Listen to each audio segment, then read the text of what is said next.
नमस्कार फ्रेंड्स मो पिके आपण मानको स्वागत करुच्ची पिके भाई न्यूज यूट्यूब चैनल को। मुख्यमंत्री सुध फेरस्त योजना आरंभ होईची तो ए नहीं कौन बड़ अपडेट अच्छे चलते जानवा ये वीडियो माध्यम पूर्व चैनल नुआ थे पिके भाई न्यूज यूट्यूब चैनल को सब्सक्राइब कर साइड रे बेल आइकन को प्रेस कर दिखाँ जहाँफल केंद्र और राज्य सरकार तरफ आसुवा समस्त योजना कि बेनिफिट्स ये पिके भाई न्यूज यूट्यूब चैनल माध्यम आपण मैंने चलते जा संपूर्ण वीडियो उपरकू।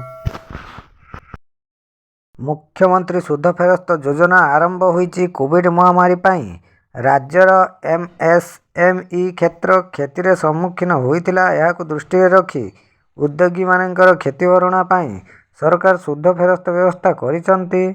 चलित मास 15 तारिख सुध फेरस्त पाइबा पाई आवेदन ग्रहण आरंभ होईची। cmsrim.odisha.gov.in पोर्टाल रे आवेदन पत्र ग्रहण आरंभ होईची। 2020 मसीहा एप्रिल 1 तारिख पूर्व कार्यक्रम होइतिबा एमएसएमई यूनिट सुध फेरस्त पाई आवेदन करिपारिबे। जेकोसी बैंक ऋण नैथिले मध्य एमएसएमई यूनिट गुड़िक यही सुविधा पाइपारिबे। यही नूतन योजना पाई राज्य सरकार वार्षिक 2000 कोटी टंका पर्यंत खर्च करिवे बोली जना पड़िछि।